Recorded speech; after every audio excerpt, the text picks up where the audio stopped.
Taon-taon, dinaragsa ang Manila North Cemetery tuwing sasapit ang undas.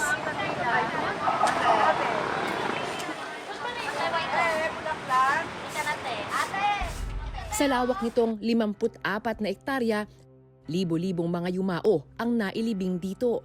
Kaya naman ang ilan, may mga kwentong nakapaninindig balahibo.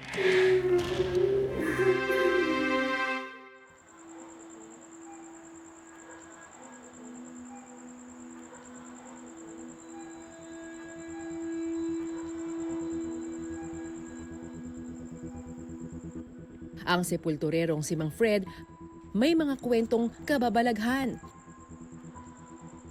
Tabi-tabi po. Dekada 70 pa raw noong mapagdesisyonan niyang mamuhay kasama ang mga patay. Ano-ano yung mga pinaka-nakakatakot na mga nakita nyo mula nung bata kayo hanggang ngayon, sir? Ating gabi siguro mga bandang alas 12. Siyempre siya, na-storm siya eh. Libingan lang eh. Minsan, naglalakad niya. Kita niya, wala mang tao mo naglalakad. Yung pala, lumalabas, anino. Katod yung tinitiran ko dito sa amin, ito lang, itong karambuan lang. Parang tagang pasilo. Lakad, naglawang. Pag tayo ko yung bandang alas 11, lamang tao, sundan ko. Pag sundan ko naman, paglabas, asong itim, ang laki. Yun. Inabol namin, bigla na wala. Yung pa sabi namin, ba't lady daw? Ayon sa kanya, naging pangkaraniwan na raw sa kanilang makakita noon ng iba't ibang elemento. Yung sa ba't lady? Nakahangat-hangin. Yan. Pag nakita namin, di na kami magkano lalabas. Nakatakot eh. Kasi ano yung nakatayo? Ba't lady nakatayo? Minsan nakaupo. Yung pala, yung kaya nakaupo pa yan, para bang may katarungan siguro, may problema siguro. Pinatay siya ganyan.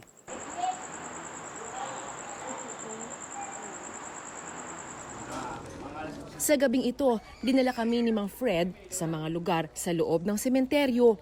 Napuga daw ng kababalaghan. Dito ko nakita, naglalakad, may ingay. Pagsundan ko, pumasok. Dito pumasok. Tataka ako, ba't paano nakapasok dito? Dahil ang inaano namin, ba't may nakalak naman siya? Bila siya dito pumasok. Sa isang sulok naman na ito, Kasapan doon, may akong narig na umiyak. Para bang mayroon siyang sasabi na kaso. Siyempre, hindi ako pwede lumabas eh. Nakakatakot eh. Pero hindi nyo tinignan? Ay, hindi. Tatakot na. Tumatagbalid ko. sunod namin pinuntahan ng lugar kung saan daw nakakita ng kapre si Mang Fred. Dito dati yung mag-asawa mangga na pinagtatakutan dati. Mayroong lumalabas doon sa dalawang mag-asawa mangga. Malino. Yung malamat na kapre nakaupo sa mismo sa tanga. Ang ginawa namin, hindi na kami punta dito, mamaya kami patayin. Nakakatakot. Pag nakita mo yun, pangit, sobrang pangit. Sa main avenue ng sementeryo, may isang malaking puno ng balete na ayon kay Mang Fred, bahay raw ng mga white lady. Meron lumalabas sa mga mag-aating gabi. But lady dyan.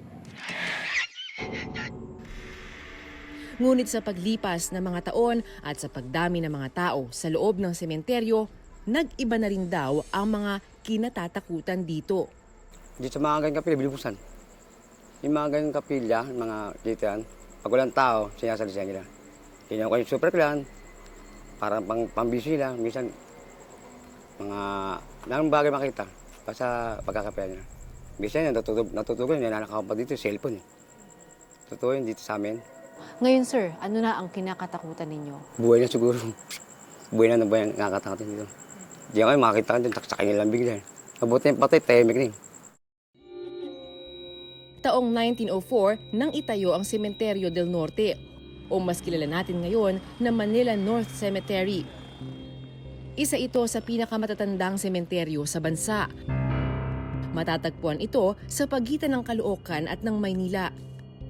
Ito rin ang unang pampublikong sementeryo sa Maynila. Hinalaw ito sa filosofiya na Beautiful City ni Daniel Burnham, kung saan gusto niya na pagsamahin ang kalikasan at yung gusali na itinatayo ng mga Filipino. Ang pamantayan ng panahon ng mga Amerikano ay dapat maging bukas sa iba't ibang lahi, relihiyon at nasyonalidad ang paglilibing sa mga sementeryo, katulad na lamang sa Manila North. Nagsisilbi rin itong himlayan ng ilang kilalang personalidad sa ating kasaysayan.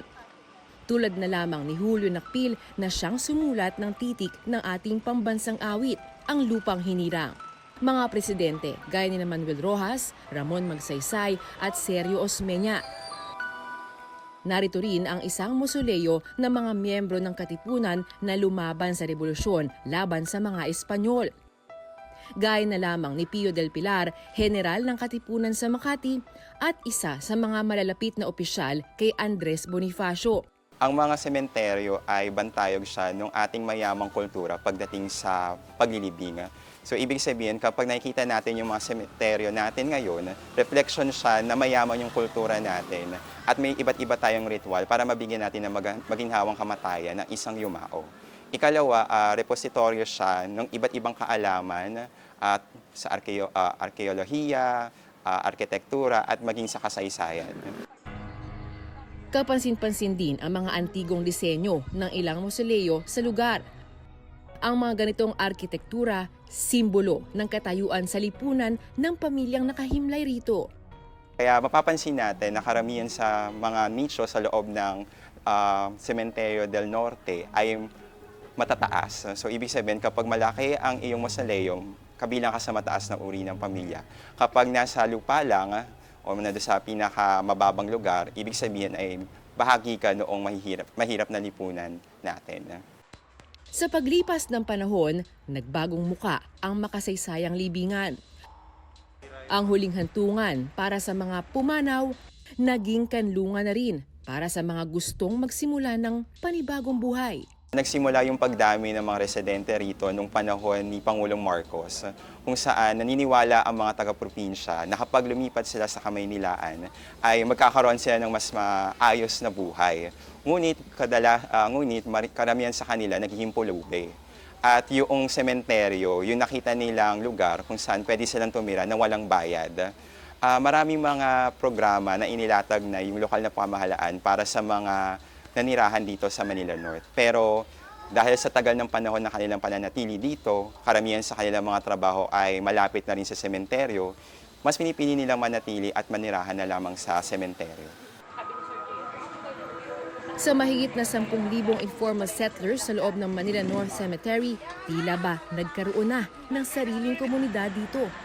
Ang ilang mausoleo, ginawa ng bahay. May mga tindahan na rin na nasa tabi ng mga puntod.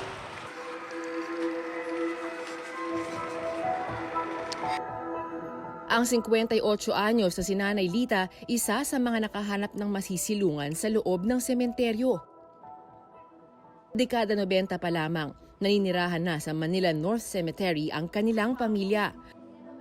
Nang mamatay raw ang kanilang ina, dito na sila nanirahan. Kasi doon kami dati nakatira sa kapila lang. Tapos nung binili nito ng nanay ko, tinatayuan na namin to. Kaya dito na kami pati mga anak ko. Caretaker o nagbabantayan ng mga puntod si Nanay Lita. Samantala, sepulturero naman ang kanyang asawa. Hindi, yung tao na namin, may nagbabayad na 600, may nagbabayad na 1,200. Hindi pare-pare bayad. Merong lingguhan, merong buwanan. Nagbabayad sila. Minsan nag-a-advance.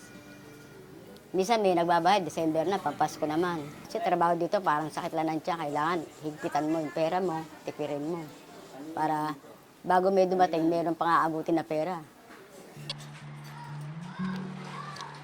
Dito kami nakikisiyan sa amin.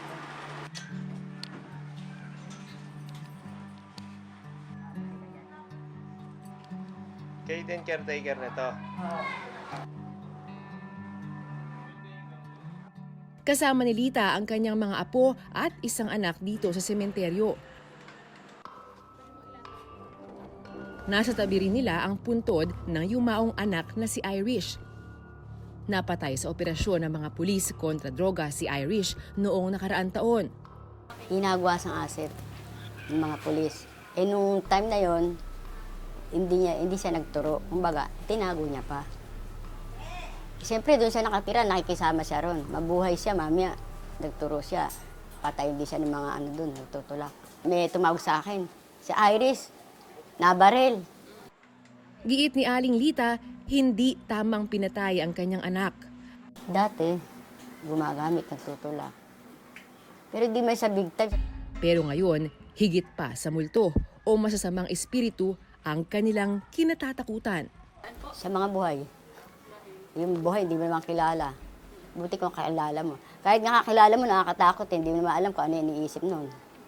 Lalo, nag-iisa ka dito. Madalas, nag-iisa ako dito.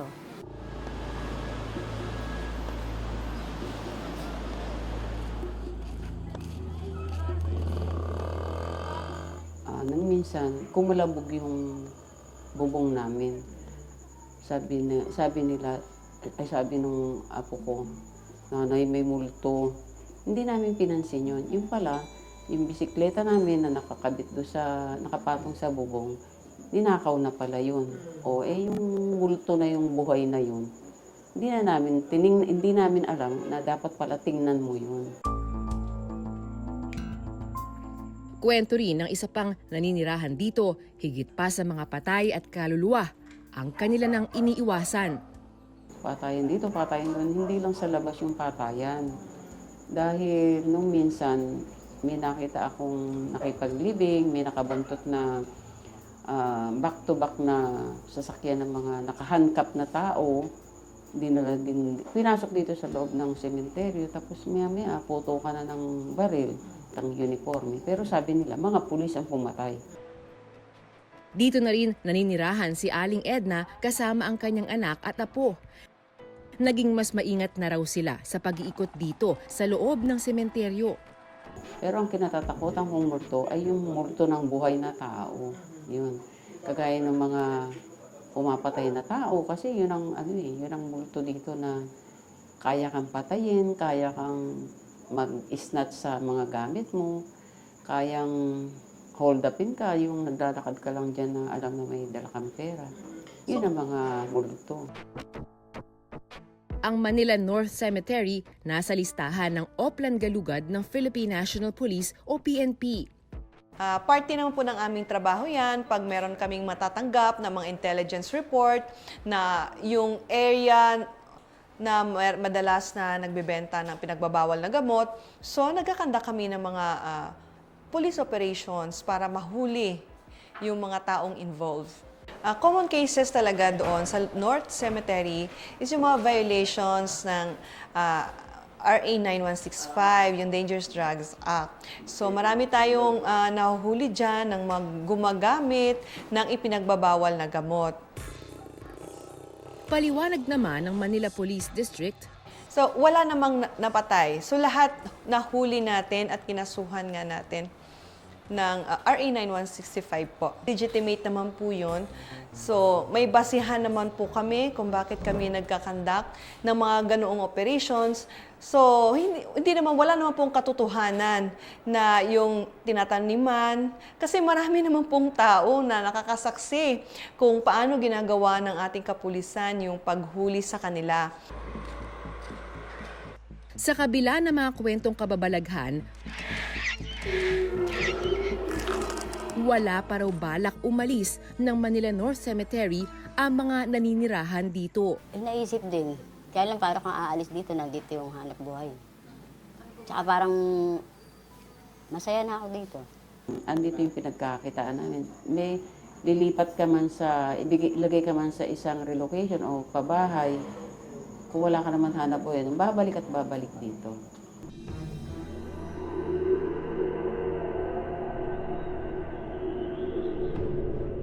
Hindi na bago ang sari-saring kwento ng kababalaghan na nagaganap sa mga sementeryong gaya nito.